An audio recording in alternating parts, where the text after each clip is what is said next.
Hello, thanks for joining me, astrologer Patrick Arundell, for your in-depth horoscope forecast for week commencing the 19th of August for the Sun or the Ascendant. If you've yet to subscribe to my channel, I'd be grateful if you did so now. This week begins with a shift of emphasis beginning to take shape. Late last week, Mars, the planet of drive, moved into the sign of Virgo. Now, this is a bit counterintuitive because Mars is about the individual. It's about our desire to get instant gratification. It's a more masculine energy. Of course, Virgo is the virgin. It is about sacrifice and purity. But Mars in this area can see us able to work harder, sustain our efforts in a much more focused way, and look for tangible results. Now, Mars is going to be joined on Wednesday by Venus. Now, Venus in the sign of Virgo is also quite self-sacrificing. And then they're both joined on Friday by the Sun, which returns to Virgo for the first time in 11 months. Now, in the last phase of this week, the three are going to be together. So we have a stellium. And this is going to be fascinating because they're also going to be linking to Uranus in the sign of Taurus. So we have this greater emphasis on the things that require our attention to detail and where we need to be thorough and precise and discriminating, which all comes from that Virgo energy. But there's also a push to be creative, inventive, and a bit spontaneous, which is coming from the energy from Uranus. Also, as we enter into this week, we still have the backdrop of last week's Venus-infused full moon, which occurred in the sign of Aquarius. So we were already being asked to juggle our priorities and manage our time, especially in a social or romantic context. So I think what this Virgo energy is going to ask us to do is really focus. And the interesting thing also is there is a quarter moon on Friday in the sign of Gemini, which could see us tempted, because of the Virgo energy, to almost be too virtuous and to try to pack in so much at the end of this week that we actually end up spreading ourselves too thinly. So really prioritizing on what's really important is going to be really helpful. And the other thing that's happening this week is that Mercury, now it's going forwards in the sign of Leo, is actually forging a superb angle to Jupiter. So Jupiter, of course, is in Sagittarius, itself going forwards.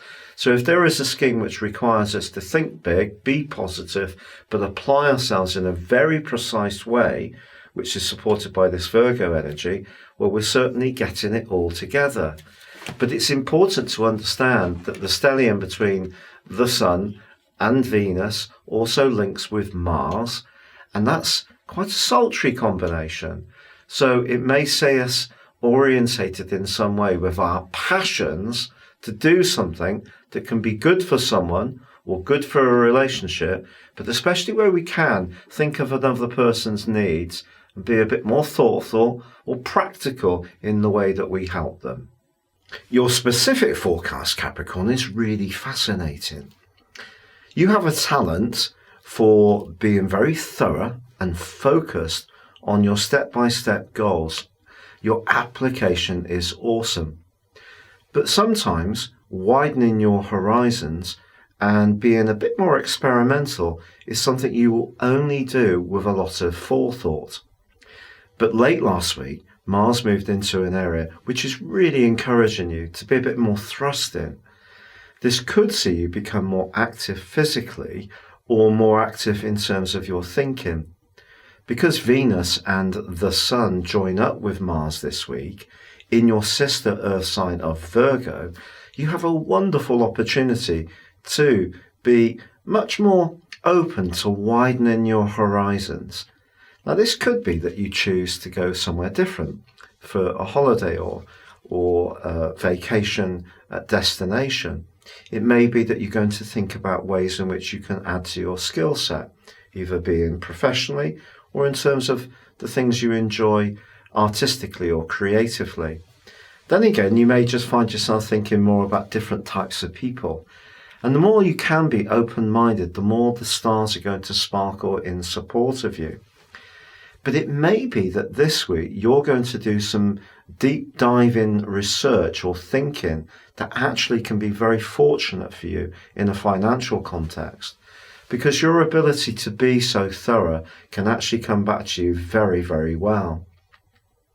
It is true that the quarter moon, which occurs on Friday, will, however, give you a little bit of an option, one which in one sense is encouraging you to free up your time and embrace your independence, but the other is just reminding you of some of your everyday responsibilities. So in the following week from Friday, it's just about trying to find the middle ground between the two.